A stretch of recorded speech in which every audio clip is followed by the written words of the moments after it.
China is mint. Very early doors to be saying that on this trip, but I can already say confidently that this is going to be one to remember. I've got an ambitious plan. It's a big place, a lot of different things happening. I love it already, and in this video you're going to see a few reasons why that is. But firstly, welcome back to any of you that are returning from the last time that I filmed any of my adventures. I think it was 18 months ago in Iraq. A lot's happened since then. It's a very different place, but we go again. I kind of thought they were going to be my last ever videos, but here we are, we're back in business. And to anybody that is new to all this, hello, join me, a northern bloke who's going to be roaming around China for the next couple of weeks, winging it a little bit on what is essentially an impromptu trip to a country that I've somehow never considered before in my life. But in the past couple of weeks of trying to figure things out, it looks like it's going to be pretty saucy. So we go again, chaps, we go again. Let's have it. I don't think I've seen anything quite like this in my life. That is phenomenal. So this wonderful green watery place is called Shuhe, ancient town in the southwest of China, the Yunnan Province, near the ancient city of Lijiang, and it is home to the Nasha people.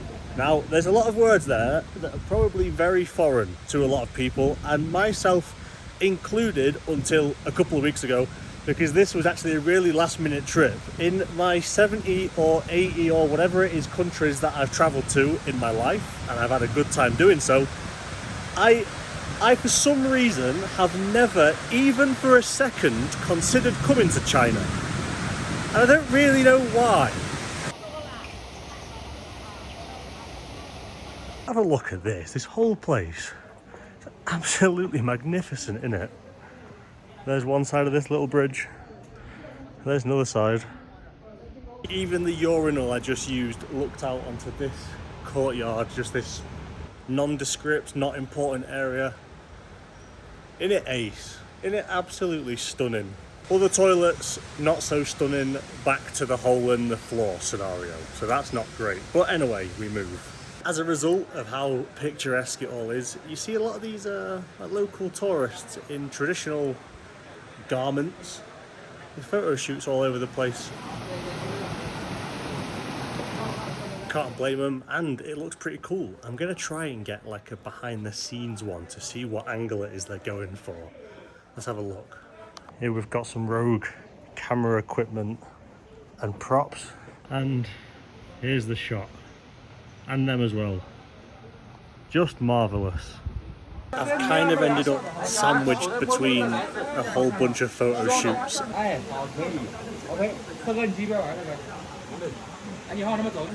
don't really want to move and ruin anyone's shot, but everyone does look magnificent, so can't complain too much. Nope. Okay, found it. This is the spot. Unbelievable.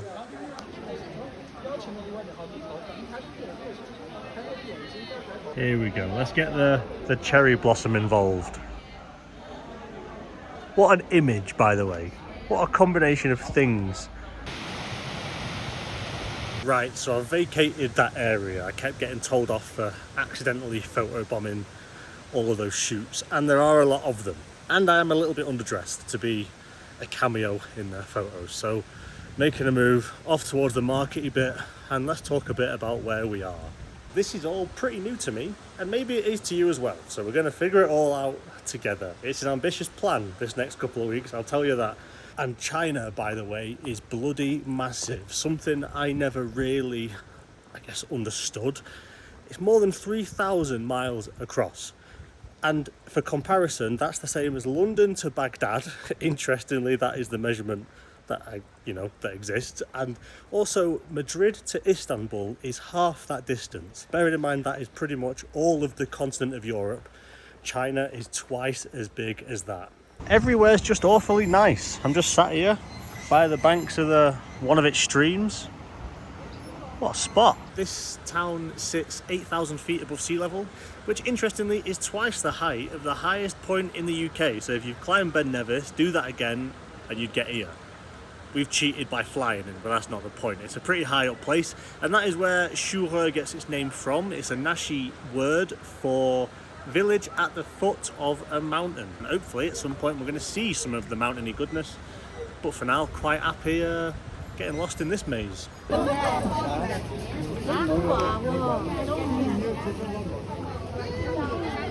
And here we are at the main market square of Shuhe. This is Xifang Square. Seems like a pretty hot meeting point for a couple of tour groups, but this is the centre of the town. A very well preserved old marketplace that signifies the changeover for this area from agriculture to commercial. Here we are. And then you exit Xifang Market Square via Chunglong Bridge. This bad boy in the background is the oldest bridge in the area. It's 400 years old, built in the Ming Dynasty. It's only 25 metres long, 4 metres high. I think it's a little one, but it's the oldest one we've got. And is another of the many charming spots of Shuhe.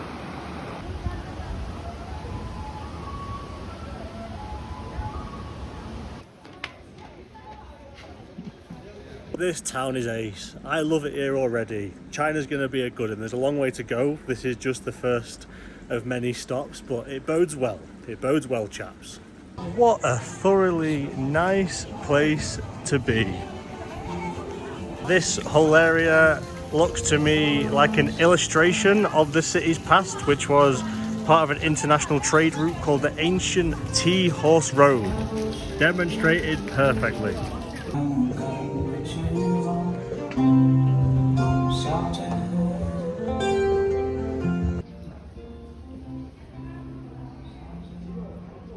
I don't know if I can name anywhere as consistently photogenic as this one. Like, I'm not trying to say immediately it's my favourite place in the world, but any random corner or thing you look at just looks really, really nice.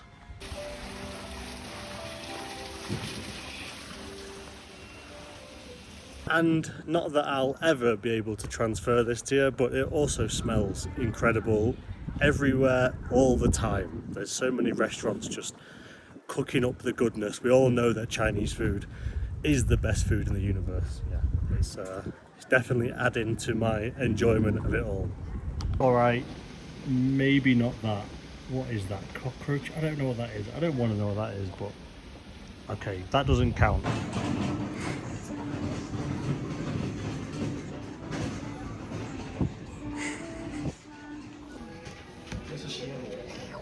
Overall, very pleasantly surprised at the lack of chaos and people and noise. It's very peaceful, very nice area. Not sure if that's about to change. Heading to Lijiang shortly. It's not far away, but it's like the main spot of this area, so could be a lot more touristy. Let's have a look. But yeah, big fan so far. It's a cracking start, chaps.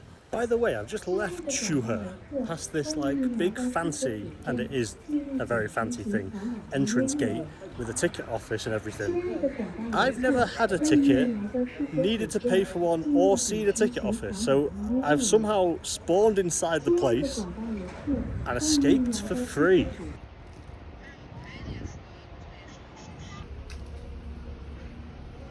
So a taxi that just took 15 minutes and cost me less than £1, by the way, 90 pence for a 15-minute taco, just brought me into Lijiang, not far from where we were, but loads of more water, old stuff and more mountains. So here we have a couple more people in the traditional Nasha outfits, and before we go into more detail on that subject, look at this backdrop. Unbelievable. Before we go and have a proper look, I mean, I say a proper look, I mean it's all around us. There's no specific location and the rest of its pants. It's all very pleasant to be around. But let's go into some of those reasons I was talking about, why I instantly love this country. First of all, I think it's quite clear, this one. It's just quite nice to look at, isn't it? Like, it's a very, very lovely place. Super clean, incredibly cheap, good scran. No Westerners so far. Still not seen a Western person in this part of the country, which is a good thing for me. I don't mind that at all. And the people are dead nice. Like, no one speaks a word of English, and it's brilliant. but it doesn't matter because everyone's just vibing all the time. And the photo thing isn't weird because everyone's taking photos of stuff all the time. There's so much like domestic tourism, I guess. It's not weird to whip a camera out in a market. Like, everyone's doing it. So you get cool pictures, you get to like capture all the nice bits you see. It's a vibe, it's an all-round vibe. By the way, it's kind of snowing something. I don't know if you can really see it, but there's just things floating around in the air. I don't really know what it is, but anyway. About the Nashi people. And by the way, I've realised that I've said the word Nashi so many times so far that if I find out later that I've been mispronouncing it, I am going to kill myself. But it is spelt N-A-X-I. The Nashi people are the ethnic minority group in this part of China. Something to understand is that China is just on such a daft scale. Like, it is a ridiculous size. There are actually 56 ethnic groups in China. 55 of them are considered ethnic minorities because the other one, the Han people, are the dominant one. The vast majority of people are from the Han group. But what it means is, as we move around China, even though we're going to be in the same country the whole time, it doesn't necessarily mean we're going to see the same culture, the same food, buildings, the way they dress, whatever. Everything's going to change as you move around, so that's really cool. So all these like fancy costumes we've seen so far, these are the Nashi people, and I'm sure we're going to see plenty more goodness from other groups as we move. So this roofed corridor bridge is called the Green Lock-in Bridge, and it separates on our left the Black Dragon Pool. Might be the coolest name for any kind of water source in the world. And then the water flows this way, and then when it gets through there, it goes to the old town of Lijiang. Have a look at that. I promise I'm trying so hard to not like overstate and commit early to saying bold statements here in China, but this view might be the most picturesque, most like postcard ready vista I've ever seen anywhere in the world. That is unbelievable.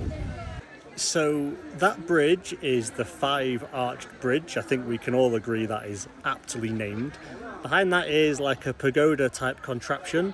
And then behind that is the Yulong Mountain, also known as the Yulong Jade Dragon Snow Mountain, overlooking this, the Black Dragon Pool, as we've already heard.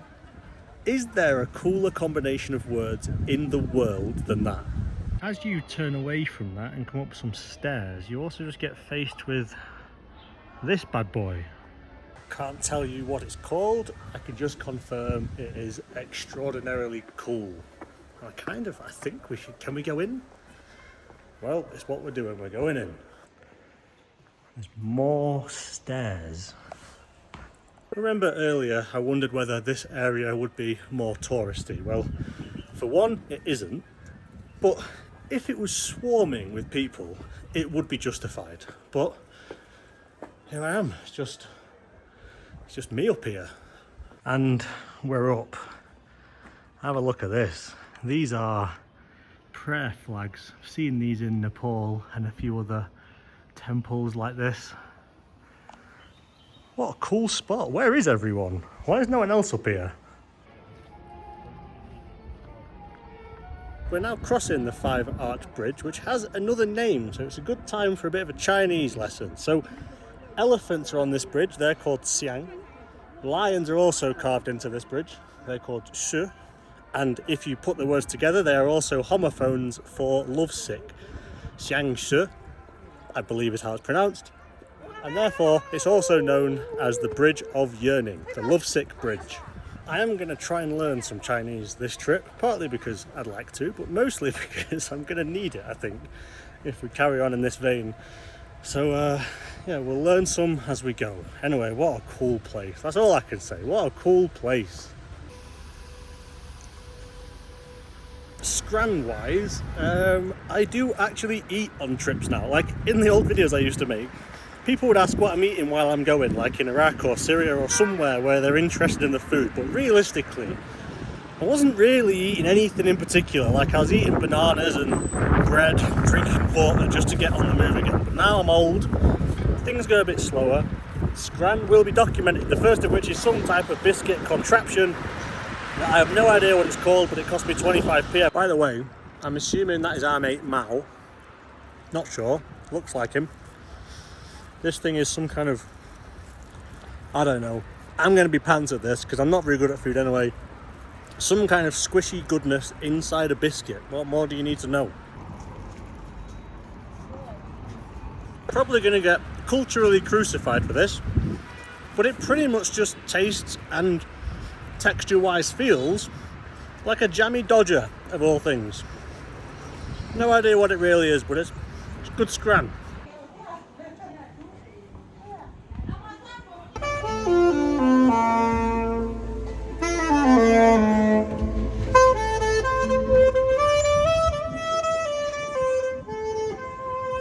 Back in the sauce, got a dragon made of flowers.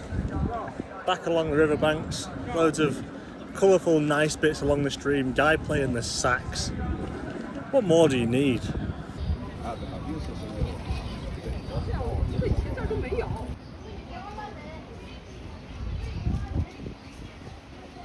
Next purchase has been this, which I'm not really sure what it is.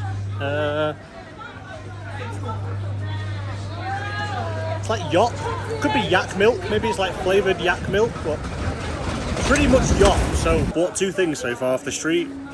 Yop and jammy dodgers ticked off.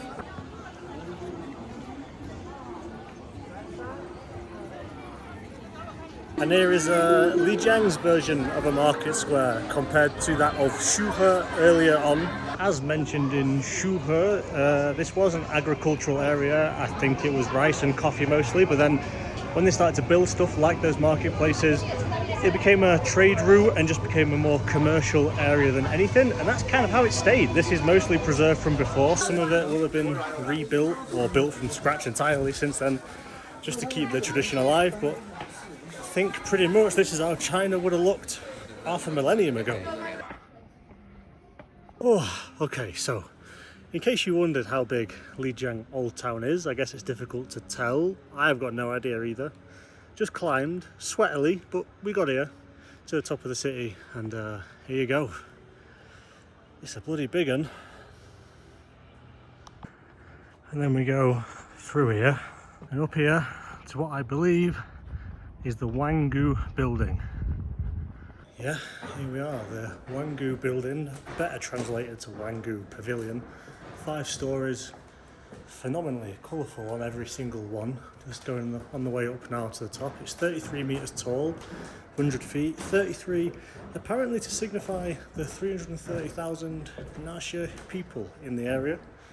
But yeah, maybe we've got a saucy little view waiting for us at the top. Let's have a look.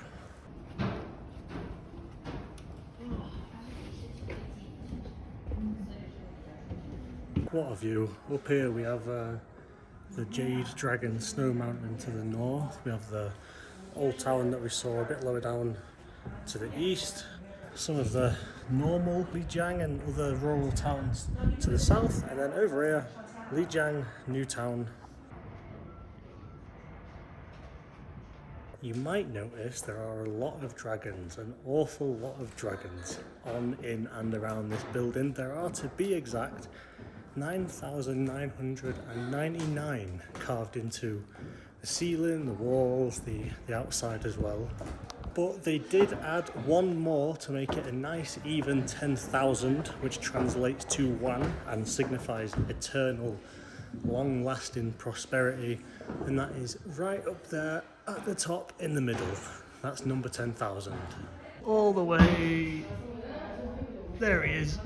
There are 2,300 different patterns inside to represent the 23 different ethnic minorities in the Yunnan Province.